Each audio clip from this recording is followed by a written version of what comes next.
ఓం నమ శివాయ. నా పేరు పాండురంగారావు. రుద్రాక్షలు వేదగణితము. కార్తీకం ఈ మాసంలో రుద్రాక్ష ధారణ పూర్వజన్మ సుకృతము. ఇది ఒక అవకాశము. ఈ మాసంలో పార్వతీ పరమేశ్వర్లు కైలాసాన్ని వీడి భూలోక సంచారం చేస్తూ భక్తుల కోరిన కోరికలన్నీ నెరవేరుస్తూ మాసాంతం వరకు ఇక్కడే ఉంటారని ప్రతీక.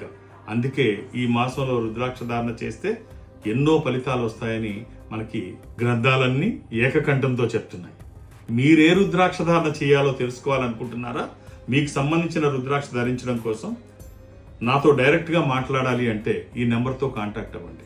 వేద గణితం శ్రీ పాండురంగారావు గారు డేట్ ఆఫ్ బర్త్ చెప్పంగానే ఆ చక్రం వేయటం కానీ అది కానీ కొన్ని సెకండ్స్లో జరిగిపోయేటువంటి ఓ ప్రక్రియ. అలాంటి వారు మనకి ఇప్పుడు ప్రస్తుతం ఒక్క పాండురంగారావు గారే ఉన్నారేమో అని నాకు అనిపిస్తోంది.